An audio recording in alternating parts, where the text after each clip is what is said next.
അമ്മണി. അടുക്കളയിൽ നിന്ന് ഞാൻ അമ്മണിയേന്ന് വിളിക്കുമ്പോ തൊഴുത്തിൽ നിന്ന് എന്തോന്ന് വിളി കേൾക്കുന്ന പെണ്ണായിരുന്നു. ഇപ്പൊ എന്നെ കണ്ടിട്ട് ഒരക്ഷരം മിണ്ടുന്നില്ല. പോട്ടൊന്ന് ചിരിക്കണമല്ലോ, അതുമില്ല.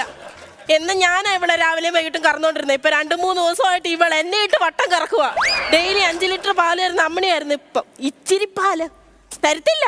പാലിന് വില കൂടിയപ്പോ ഇവിടെ അഹങ്കാരം കൂടി നിൽക്കുന്ന നിപ്പ് കണ്ടോ. ചേച്ചി 2-3 ദിവസമായിട്ട് പാല് തന്നില്ലെന്ന് അറിയാം. എന്തോ ചെയ്യാനാ? ഡോക്ടറെ വിളിച്ചിട്ട് ഡോക്ടർ ഒന്ന് വരണ്ടായോ? ഇവിടുന്ന് പാല് കിട്ടില്ലെന്നും പറഞ്ഞോണ്ട് വേറെ എവിടെ പോയി പാല് മേടിക്കല്ലേ. 2-3 ദിവസം പാല് കുടിച്ചില്ലെന്ന് പറഞ്ഞ ഒരു അസുഖവും വരത്തില്ല. ഇവിടുത്തെ പാല് മാത്രമേ കുടിക്കാവേ. ഡോക്ടർ ഒന്ന് വന്നോട്ടെ.